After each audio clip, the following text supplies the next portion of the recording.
você mais uma vez abrir a Bíblia em Salmo 91, ok? Salmo 91.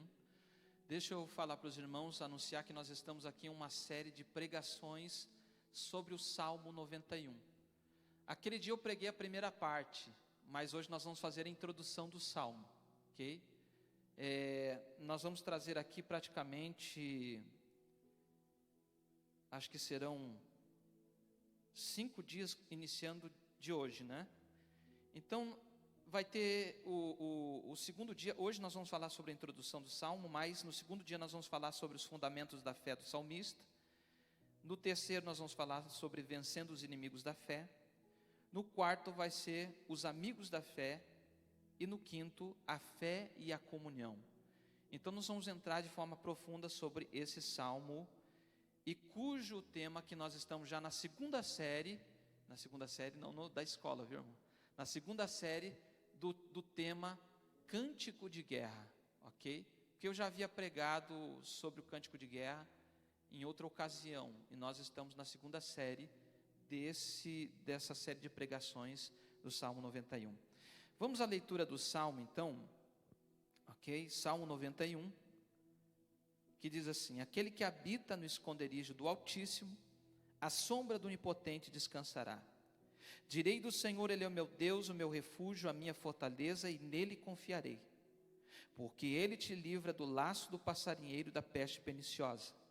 Ele te cobrirá com as suas penas, e debaixo das suas asas estarás seguro. A sua verdade é escudo e broquel.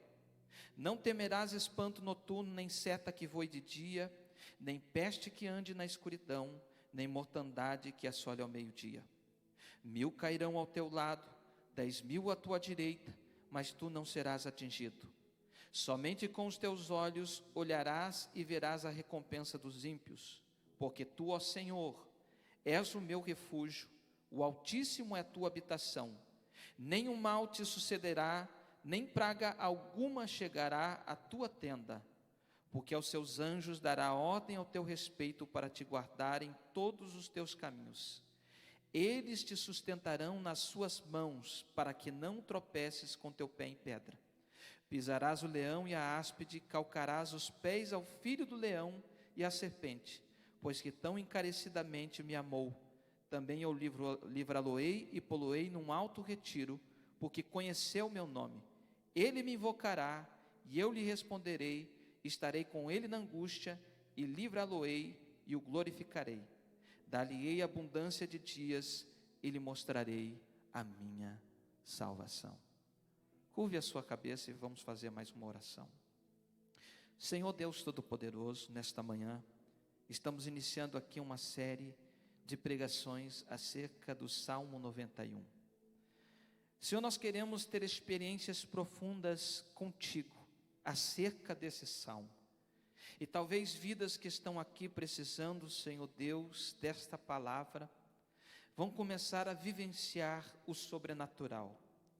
Pessoas, ó Deus, que talvez estejam precisando de uma bênção na vida emocional, na vida espiritual e até mesmo na vida financeira. O Senhor é Deus poderoso, que vai proporcionar sobre a nossa vida muitas coisas, porque, Senhor Deus, Tu és o Deus desse Salmo.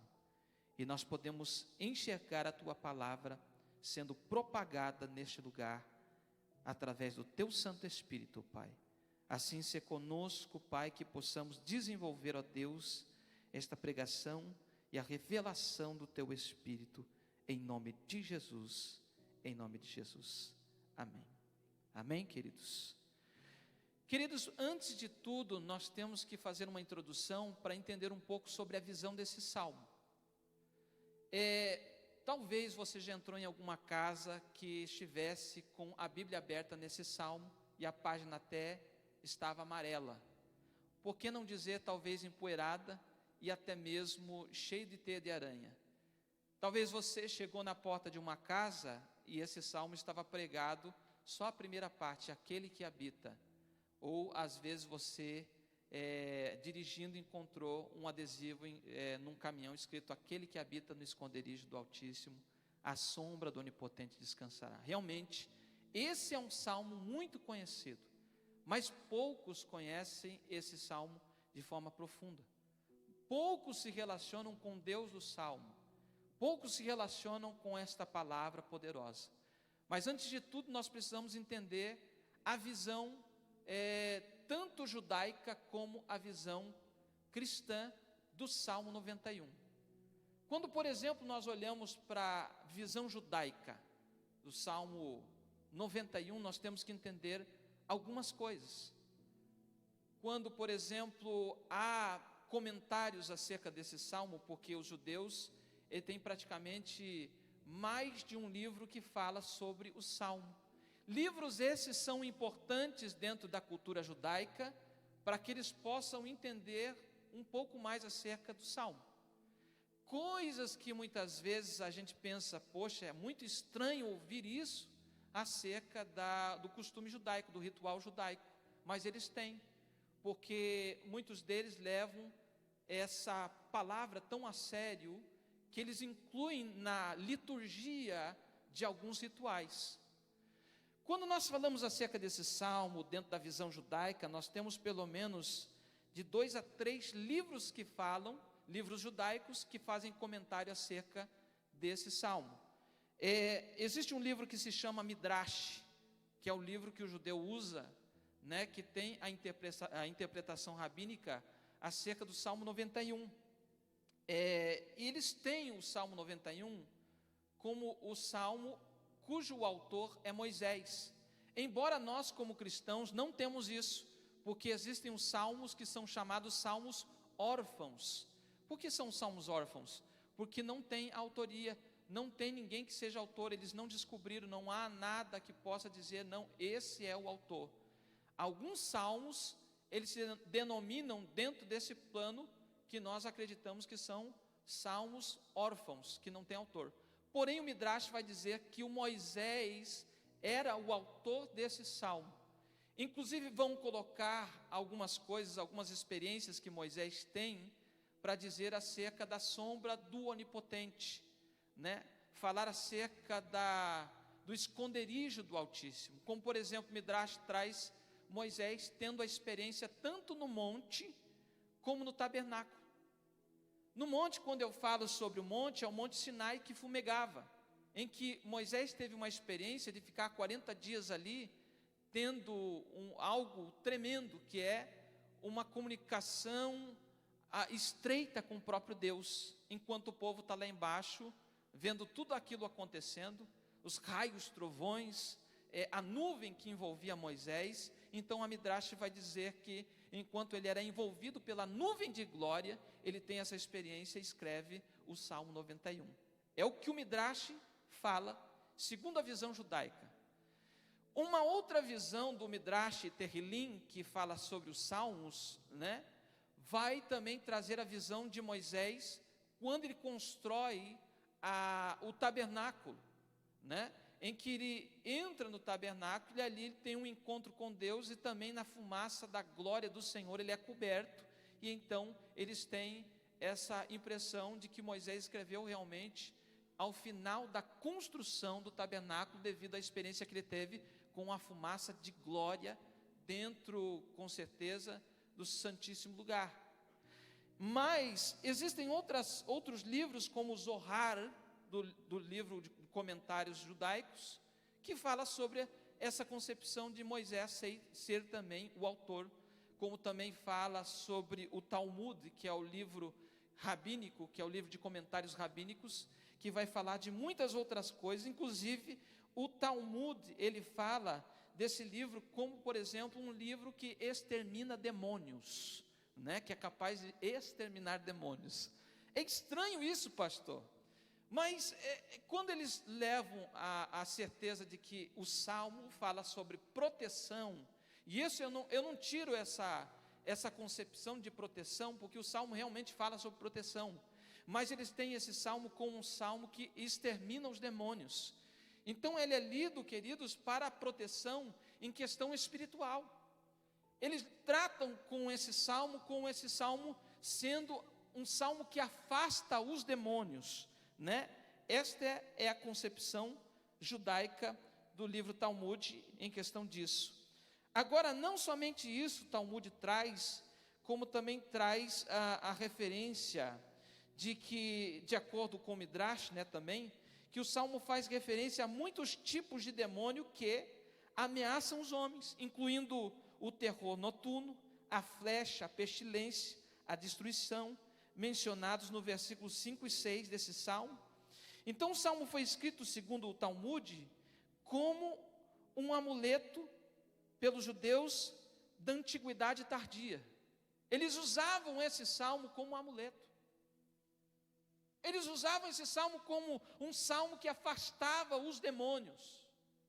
Um Salmo de proteção. E realmente esse Salmo, queridos, ele vai falar sobre pestilência, vai falar sobre laço do passarinheiro e muitas outras coisas. Essa é a concepção judaica. E como esse Salmo muitas vezes era usado dentro do pensamento judaico, ele era usado, queridos, durante a cerimônia de enterro.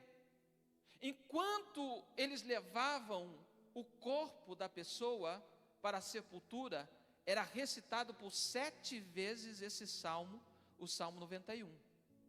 Por 7 vezes enquanto eles levavam o corpo para a sepultura.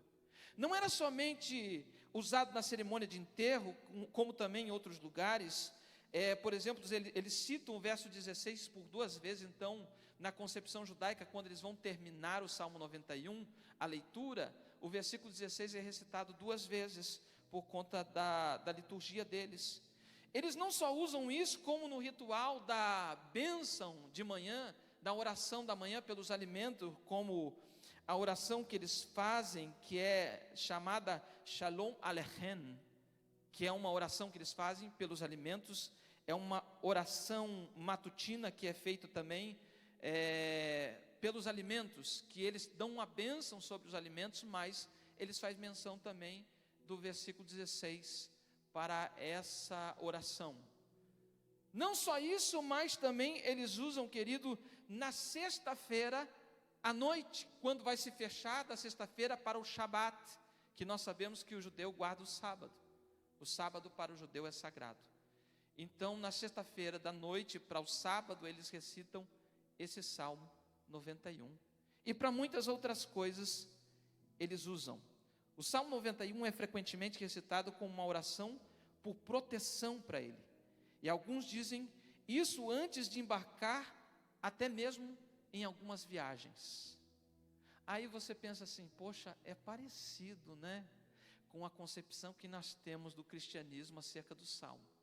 Quantas vezes alguém aqui, por exemplo, recitou alguma coisa do Salmo 91, quando estava indo para alguma viagem ou para algum lugar, ou quando estava passando por uma batalha espiritual? 1000 cairão ao teu lado e 10.000 à tua direita, mas eu não serei atingido.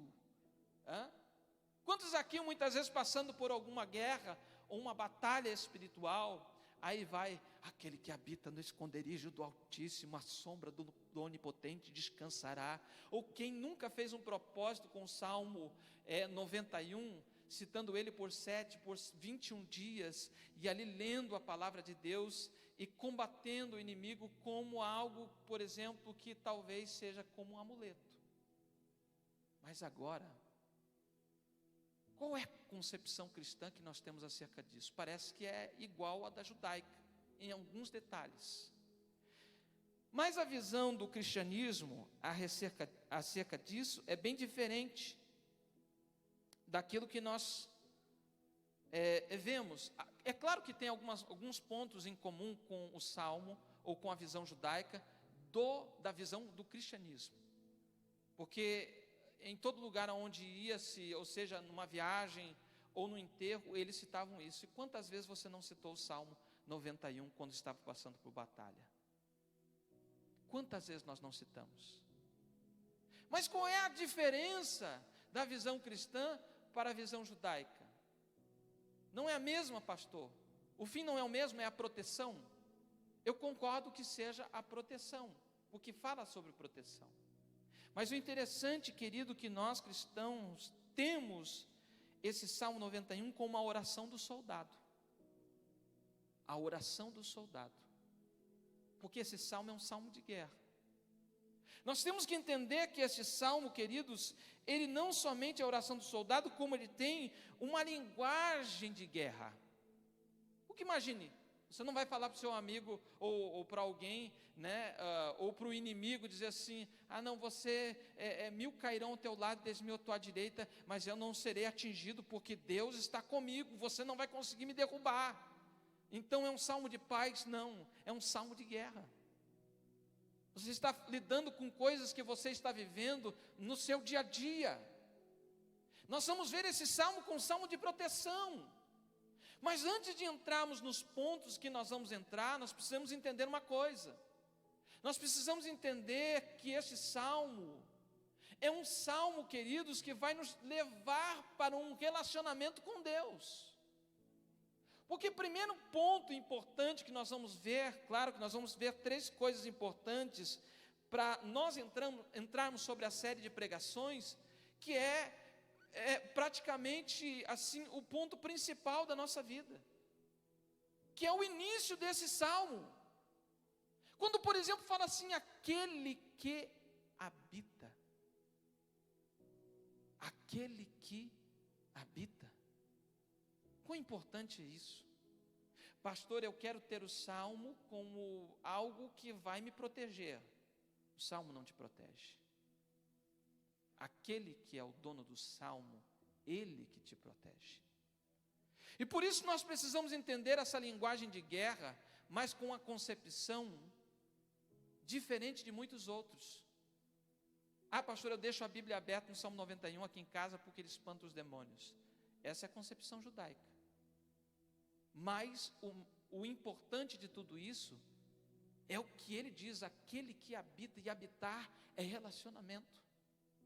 Habitar no esconderijo do Altíssimo é se relacionar. Por isso eu quero falar nesta manhã de 3 coisas importantes antes de nós começarmos a série de pregação, dentro da concepção daquele que habita. Primeira coisa que nós devemos entender acerca desse salmo, daquele que habita, é a fé sem prática de uma vida cristã é uma fé morta. Porque assim, quando eu falo sobre uma prática cristã, eu estou falando daquele que habita. Porque habitar não é simplesmente você dizer eu tenho fé, mas é praticar. Quando nós falamos acerca daquele que habita no Salmo 91, e temos isso em mente, que não é somente dizer eu acredito, mas ter a prática, porque o Salmo 91 nos remete a um relacionamento com Deus. E claro que um relacionamento com Deus significa praticar. É uma vida cristã que se torna simplesmente, querido, em práticas da palavra de Deus, de um relacionamento ativo com Deus. Porque uma pessoa que diz eu tenho fé e não tem prática, ela simplesmente leva esse salmo como um amuleto. Aí você reduz a palavra de Deus a um pé de coelho, ou uma vassoura que é colocada atrás da porta. Quem já fez isso? Oh, Jesus amado. Não, os vizinhos, eu não quero que ninguém venha na minha casa, né? E se alguém entrou, vai varrer uma olhada, esse coloca a vassoura atrás da porta, né? A gente reduz muitas vezes a palavra de Deus a concepções, queridos, culturais e até mesmo a situações esotéricas. Não, eu levo a palavra de Deus como um amuleto, o Salmo 91 é o meu amuleto. Não, queridos, nós estamos falando de relacionamento, e quando nós temos a fé e não temos a prática de uma vida cristã, nós temos a palavra de Deus como um amuleto simplesmente, como uma fé vazia, e não é isso que Deus quer, não é isso. Aquele que habita é aquele que se relaciona com Deus, aquele que tem uma fé ativa. Inclusive, queridos, quando nós entendemos, querido, que aquele que tem fé, mas não pratica, é denominado como Tiago, capítulo 2, verso 18 fala: mas dirá alguém, tu tens a fé e eu tenho as obras, mostra-me a tua fé sem as tuas obras, e eu te mostrarei a minha fé pelas minhas obras. Dentro desse capítulo diz, queridos, que alguém que diz que tem fé, ele tem que demonstrar na prática. Ele tem que se relacionar com Deus. Dentro desse capítulo fala de algo interessante que diz assim: aqueles que falam têm que fazer conforme o que falam. Porque tem muito crente, querido, que vive uma vida no raso, que tem a palavra de Deus como algo de proteção, mas não tem o relacionamento com o Deus da palavra, que não se relaciona com este Deus, que tem o Salmo simplesmente, o Salmo 91 como um amuleto. E aí se traz a visão judaica: ah não, porque se eu recitar os demônios, eles vão sair, porque há poder na palavra, há poder na palavra. Mas se você se relacionar com Deus, você vai vivenciar coisas que estão sobre esse salmo. Se eu quero viver uma vida dentro, queridos, de uma batalha, uma vida sadia, uma vida de vitória, eu preciso ter um relacionamento com Deus dos salmos. Não adianta eu dizer que eu tenho fé, se eu não tenho as obras. Porque a fé sem as obras, diz Tiago, é morta, é vazio. Enquanto nós pensamos: ah não, pastor, eu acredito na palavra de Deus, mas você se relaciona com o Senhor? O primeiro ponto importante aqui é você também ter a prática, e não somente dizer que tem fé, é se relacionar com Deus, porque habitar no esconderijo do Altíssimo, querido, é estar na presença do Senhor. Quantos crentes estão fora disso? Quantos crentes estão afastados disso? Dizem que têm fé, mas não têm as práticas das obras, não vivem a palavra de Deus, não praticam a palavra de Deus. Então se debate com isso, porque tem a Bíblia simplesmente como algo, queridos, que praticamente é um amuleto, que é um pé de coelho, rebaixa a palavra de Deus a uma coisa esotérica, e não tem o Deus que se relaciona, e não tem essa atividade de se relacionar com Deus profundamente. Se relacionar com Deus, querido, te traz coisas tremendas. Se relacionar com Deus é viver esta palavra, é praticar a palavra, é ter a proteção, é viver esta proteção, é entender quem é Deus, mas saber que Ele tem coisas a fazer na nossa vida, é entender que dentro da batalha você pode ter esse salmo como um cântico de guerra, mas vivenciar coisas extraordinárias que Deus quer fazer na tua vida. Quem não quer viver? Quem não quer ter coisas sobrenaturais, vivenciar o extraordinário de Deus? Quando, por exemplo, esse salmo fala assim, que no versículo 16, dar-lhe-ei abundância de dias, e lhe mostrarei a minha salvação. Há uma palavra chamada longevidade. Sabe o que significa isso? Longa vida. E nós olhamos para hoje, os dias de hoje, quantas pessoas estão sendo ceifadas, assim, jovens. E nós pensamos: mas como a palavra de Deus não se cumpre enquanto isso? As promessas de Deus, querido, amados, a gente pensa sobre isso e muitas outras coisas que Deus tem e quer proporcionar sobre a nossa vida. Nós estamos sujeitos a muitas situações, muitas lutas, dificuldades, mas nós temos que entender, nós temos que habitar no esconderijo do Altíssimo, nós temos que ter essa concepção de ter a fé, mas praticar as obras, vivenciar uma vida cristã saudável. Se eu quero que as coisas desta palavra, se eu quero vivenciar o que este salmo está dizendo, eu preciso me relacionar com Deus desse salmo, praticar. Esse é o primeiro ponto. A fé sem prática de uma vida cristã é uma fé morta. É uma fé morta. Mas e qual é o segundo ponto que nós podemos entender acerca desse salmo? Aí é o contrário. Uma pessoa que diz que tem fé e não pratica, ela tem uma fé morta. Mas e uma pessoa que pratica sem fé? Ah, pastor, eu sou bom o suficiente. Mas isso não quer dizer que você acredite em Deus porque você pratica alguma coisa boa. Então, quando a prática sem a fé em Deus se torna uma coisa religiosa, quando a prática se torna sem a fé, se torna algo religioso, isso é perigoso.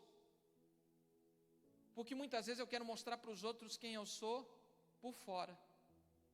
se na verdade eu não sou nada daquilo que eu sou por fora, por dentro? Quando, por exemplo, Jesus foi falar com os religiosos, em Mateus 23, do versículo 27 e 28, ele diz assim: ai de vocês, mestres da lei e fariseus, hipócritas, vocês são como um sepulcro caiado, bonito por fora, mas por dentro estão cheios de ossos e de todo tipo de imundície. Assim são vocês, por fora parecem justos ao povo, mas por dentro estão cheios de hipocrisia e maldade. Então, quando eu pratico algo, sem ter mudado por dentro, eu pratico simplesmente para que as pessoas vejam o quão bom eu sou. Quantas pessoas não são hipócritas, queridos? Quantas pessoas que na sua frente querem mostrar algo, mas quando você vira as costas, está fazendo ao contrário? Porque é hipocrisia. Nós vamos ver a hipocrisia em muitos lugares. No trabalho nós vamos ver hipocrisia. Na igreja nós vamos ver hipocrisia. Com a amizade pessoal nós vamos ver hipocrisia.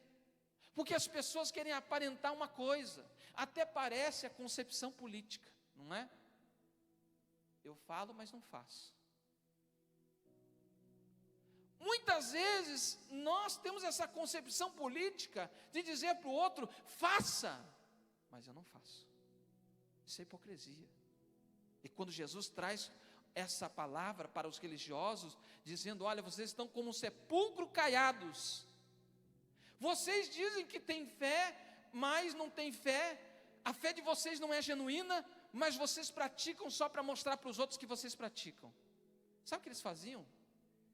Eles, queridos, muitas vezes quando iam ofertar, eles queriam mostrar que a oferta deles era maior do que o outro. Aí quando vem uma mulher que tem uma moedinha, aí oferta, o Senhor Jesus diz assim: essa deu mais do que todos. Porque é sinceridade de coração, é honestidade, é original, não é genérico, não é imitação, é algo que vem de dentro. É quando você acredita e você está se esforçando para fazer algo, não para mostrar para os outros, mas para realmente você entender que você precisa ser melhor. Enquanto você entende isso, que você é humilde, aí então Deus olha para o teu coração e diz assim: olha, eu estou me alegrando do seu coração. Habitar no esconderijo do Altíssimo é isso. É esta junção de fé e prática. Porque não é aquilo que muitas vezes nós falamos: não, eu tenho fé, mas não demonstro a minha fé. Eu não vivo conforme a palavra de Deus, eu não pratico. Mas também não é você fazer alguma coisa pensando em agradar somente os outros e não agradar a Deus. Isso é religiosidade. Glória a Deus por isso. Deus nos ensina que habitar no esconderijo do Altíssimo é muito mais do que nós pensamos. Nós queremos viver o Salmo 91, nós não queremos ter o Salmo como um amuleto, nós não queremos ser pessoas religiosas, que nós simplesmente estamos fazendo para que alguém veja e diga: olha que bonito que você está fazendo. Não, eu quero vivenciar isso, eu quero ter isso dentro de mim, mas eu quero praticar a palavra, nesse processo de santificação, eu quero vivenciar esse Salmo, mas porque eu estou me relacionando com Deus, e isso só é possível, esse salmo só é possível vivenciar, querido, quando nós nos relacionamos com o Deus do Salmo 91.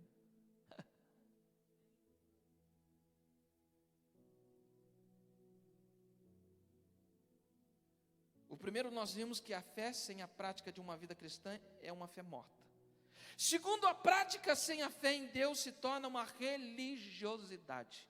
E terceiro, pastor, a fé e a prática de uma vida cristã me leva ao abrigo e à sombra.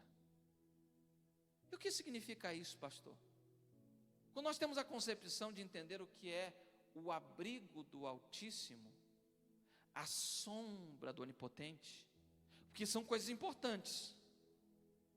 De quem Deus está falando aqui? Do que Deus está falando? E para nós entendermos, nós temos que abrir pelo menos Isaías 25, verso 4. Isaías 25, verso 4, vai fazer a gente entender quem é o abrigo do Altíssimo, quem é a sombra do Onipotente.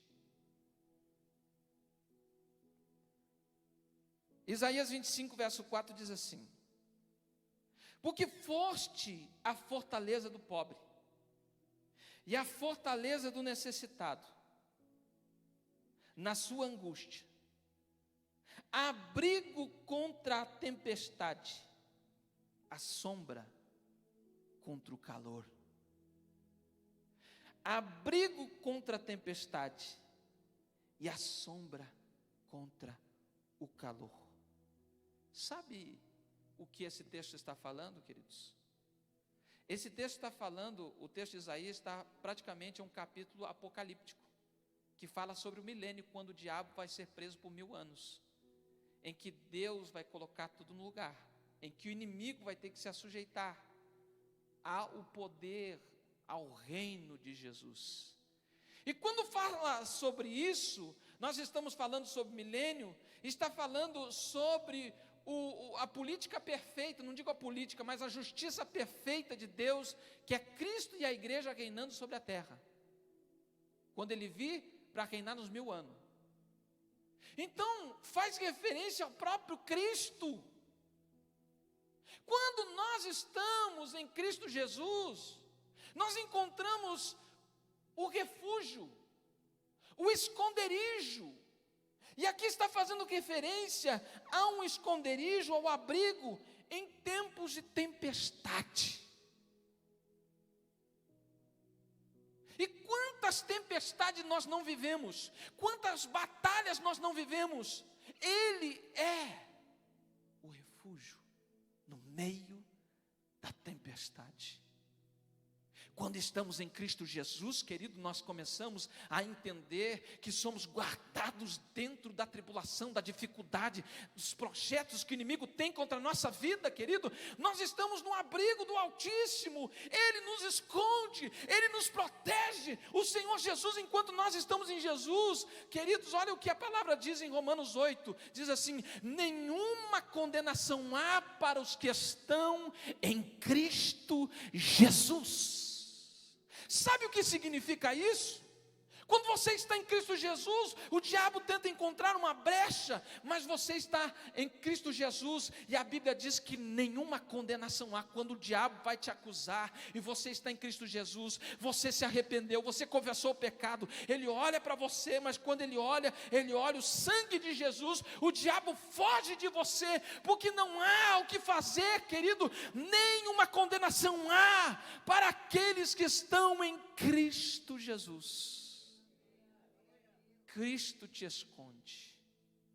O diabo muitas vezes tenta colocar a mão em você, mas Jesus vai lá, aqui não, aqui é crente lavado e remido no sangue. Quando em Apocalipse 12 diz assim: e eles o venceram pelo sangue do Cordeiro. O que você está temendo? Eu tenho medo do homem. Não. Quem te pode colocar no inferno é o próprio Deus. Você tem que ter temor e respeito pelo próprio Deus, porque Ele sim tem poder devido à escolha que você fizer na sua vida. Mas agora você tem que se relacionar e entender que o abrigo do Altíssimo, que o esconderijo do Altíssimo, a sombra do Onipotente é o próprio Cristo que te guarda mediante o sangue que Ele derramou na cruz do Calvário. Você escondido, o pecado, querido, tenta te assediar, o diabo tenta destruir a sua vida, mas quando você está em Cristo Jesus, querido, ele tem que fugir. Qual é a tempestade que você está vivendo? Aqui está dizendo em Isaías 25, verso 4, que Ele é o abrigo contra a tempestade. Quando você está na presença de Deus e que diz, aquele que habita, essa palavra aquele denota o quê? Os que estão habitando. Há uma escolha em habitar e não habitar? Há uma escolha. Mas quem não habita, não vai vivenciar as coisas extraordinárias que Deus quer fazer mediante esse salmo, porque é relacionamento com Deus.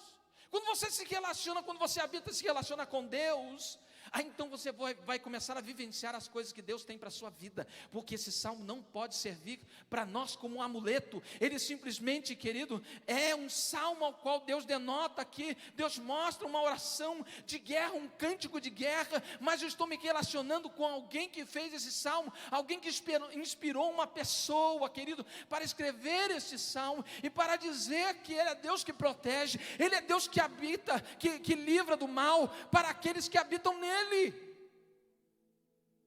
Relaciona-se com Ele. Que tempestade que você está vivendo?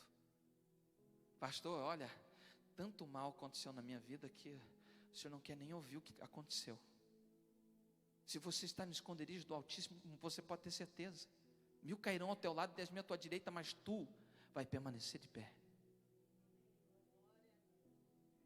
Você vê muitas coisas acontecendo nesse mundo. O diabo tentando armar laço enquanto Deus está desfazendo, porque você está no esconderijo. Isaías 25:4 ainda diz que Ele é a sombra contra o calor. Teve uma vez que, quando eu era criança, nós fomos para a praia, isso no Rio Grande do Sul, acho que foi em Tramandaí ou Cidreira. E a minha tia tinha uma empregada que ela era muito branca. E nós fomos para a praia. E a empregada, que era muito branca, ela foi cuidar das crianças na praia. E ela não teve o cuidado de botar um protetor solar. Ela teve uma queimação tão forte, queridos, que ela teve que ir para o médico. Porque assim, era tão forte a queimação que ela teve, que ela ficou assim, praticamente da cor de uma pimenta, daquelas vermelhas. E ela não conseguia, ela ficou assim, queimada, e o sol queima realmente. O sol queima. O sol traz muitas coisas, querido, quando a gente permanece muito tempo no sol. Tem pessoas até que têm câncer de pele por conta do sol. Qual é o sol que está te queimando? Seja na sua casa, seja na sua vida espiritual. Qual é o sol que está prejudicando a sua vida, que está tentando destruir a sua vida em questão, querido, de incomodar você? Entenda, Ele é a sombra. O sol não te molestará de dia, diz a palavra no Salmo. Jesus vai guardar a sua vida de muitas coisas que estão tentando se propagar contra você. Muitas artimanhas do diabo, mas quando você se relaciona, quando você habita, querido, você pode entender que Ele é a sombra ao meio-dia.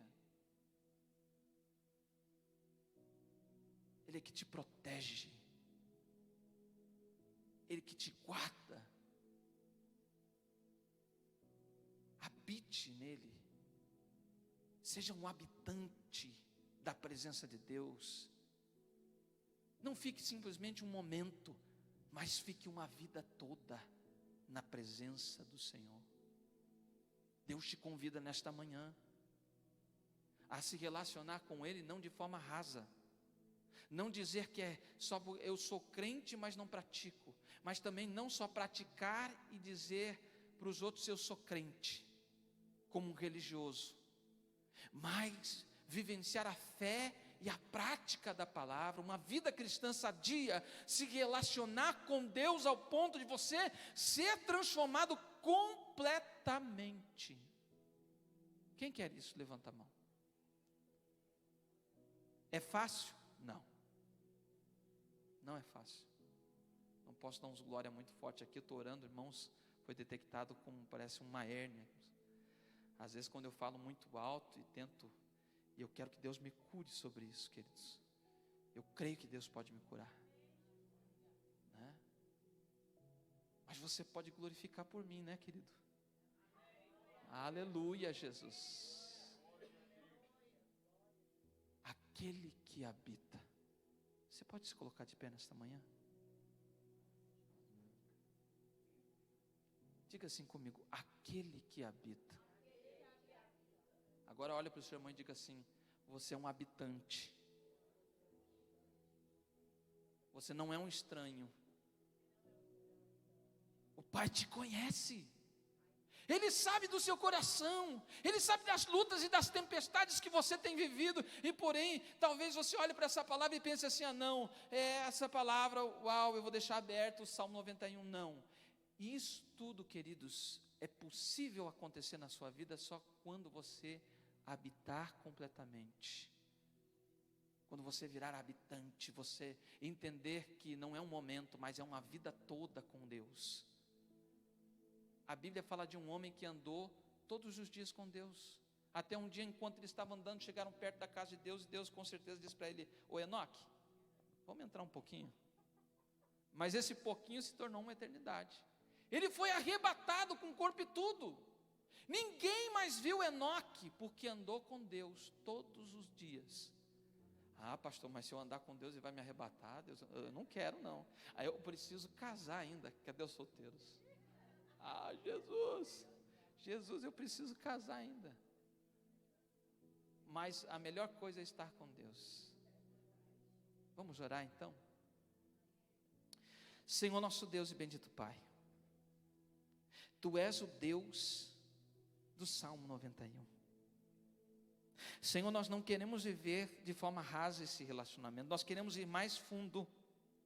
Nós queremos, ó Deus, falar que temos fé, mas também praticar esta fé. Porque nós sabemos, ó Deus, que a fé sem obras ela é morta. E por isso nós precisamos entender, ó Deus, que quando nós nos relacionamos contigo, esta palavra, ela começa a ter um efeito poderoso sobre a nossa vida. E verdadeiramente nós passamos a vivenciar a proteção do Senhor. Nós começamos a ver, ó Deus, que dentro desta batalha, esse salmo se torna um cântico, ó Deus, de guerra. Porque, Senhor, o mal não vai nos vencer. As tempestades não vão nos tragar, porque, Senhor, nós estamos habitando, Senhor, na Tua presença. Enquanto nós estamos habitando na Tua presença, Tu és o abrigo no tempo de tempestade, mas Tu és também, Senhor, meu Deus, a sombra em tempos de calor. Oh, querido Deus, Senhor, Tu nos chama, Deus, para um relacionamento profundo contigo. E nós vamos vivenciar coisas extraordinárias, mediante não somente momentos, mas uma vida contigo, de relacionamento profundo. Por isso marca a nossa vida nesta manhã. Nós queremos ser transformados por Ti. Em nome de Jesus nós cremos, Senhor, nesta palavra e cremos em Ti. Nós queremos praticar, nós queremos viver, nós queremos, ó Deus, misturar esta fé com a prática.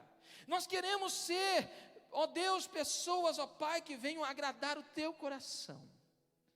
Por isso, Senhor meu Deus, ajuda-nos a caminhar de forma que Te agrade, Pai. Em nome de Jesus, ó Deus, assim nós Te pedimos, Senhor, e Te louvamos, em nome de Jesus. Amém. Pode aplaudir o Senhor Jesus Cristo. Pode se assentar por um momento. Nós vamos entrar em um momento especial. Claro. Está aí o nosso pequenino Calife. E hoje ele vai ser apresentado aqui na igreja. Okay? Então nós vamos apresentar. Ó, o meninão já está, né?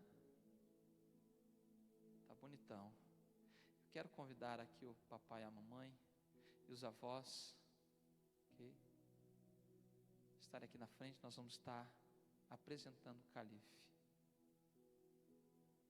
Pedir ajuda da nossa irmã Júlia. Aleluia, Jesus. Glórias a Deus. Pode subir aqui. Glórias a Deus.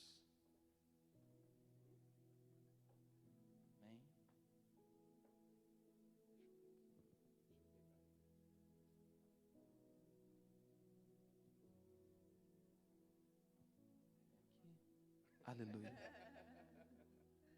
Está com o olho azul. Tem o olho azul, hein? Amém, queridos? Vamos colocar de pé, eu peço que você estenda a sua mão. Jesus foi apresentado no templo, queridos. Eu creio que Deus vai abençoar grandemente a vida do calife, dos pais, dos avós. E o calife, ele é uma bênção de Deus, queridos. Amém? Oremos.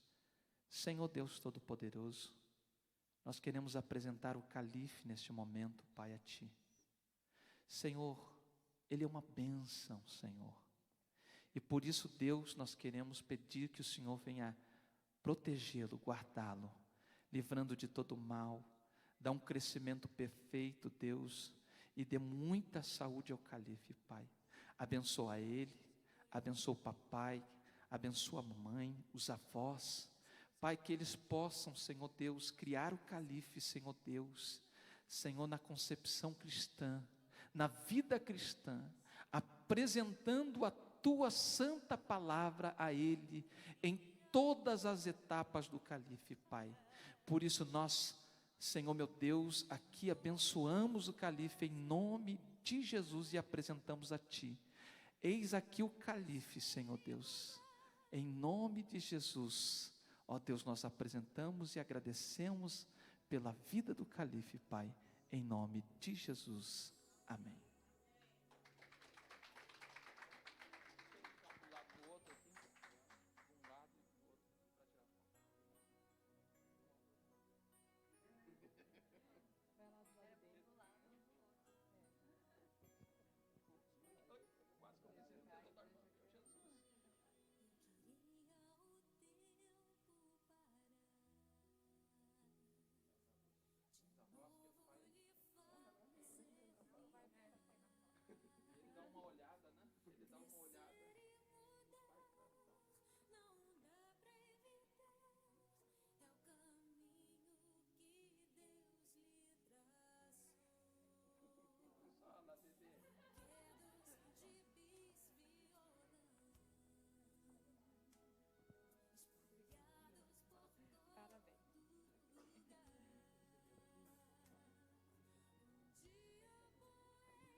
A mãe já está profetizando aqui, uma menininha.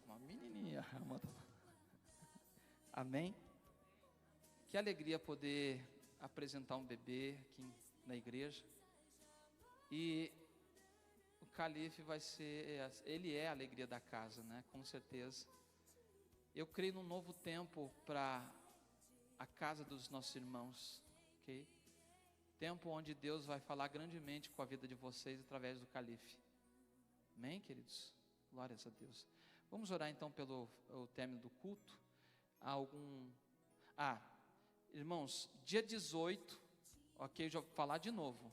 Eu estou convidando os irmãos, membros e pessoas que participam aqui, mesmo não tendo a ficha de membro, venham por favor, dia 18 é num sábado, tá? Em que vai haver uma grande mudança nessa igreja. Pastor, o senhor vai embora? Não, não vou embora. Vocês precisam vir para ver o que vai acontecer, até porque o bispo Euler, que é o supervisor, vai estar aqui, vai ser feita uma ata para uma mudança que vai acontecer para o crescimento da igreja. Por que eu estou convidando os irmãos? Porque tem uma ata e tem que haver testemunhos acerca dessa ata, do que vai acontecer, porque eu creio que vai haver um grande desenvolvimento sobre essa igreja. Então eu preciso que os irmãos estejam aqui, dia 18 no sábado, às 7 horas, para essa reunião. Vai ser uma reunião, próximo sábado, ok, queridos? Vamos orar pelo término do culto? Aleluia. Lembrando os irmãos que nós vamos estar, próximo domingo, entrando sobre a série de pregações. Hoje foi só a introdução, e aí nós vamos entrar com a série de pregações. Senhor Deus e eterno Pai, obrigado pela Tua santa palavra. Eu te agradeço, Senhor, pela oportunidade de apresentar o calife, Pai, a Ti, ó Deus. Louvado seja o Teu nome, Pai. Obrigado, Senhor, pelos Teus filhos que aqui estão. E eu peço, Senhor, dar um domingo, final de domingo, Senhor, abençoado. Mais uma semana maravilhosa que está chegando, Pai. Em nome de Jesus, protege os Teus filhos. Assim eu te peço, Senhor, e te louvo para todos sempre. Amém. Depois me lembrem de dar o certificado de apresentação do calife, ok? Levanta as suas mãos, que a graça de nosso Senhor Jesus Cristo, o amor de Deus nosso Pai e as doces consolações do amigo Espírito Santo esteja com todos, e todos digam amém. Está encerrado, não esqueça de cumprimentar o teu irmão com a paz do Senhor.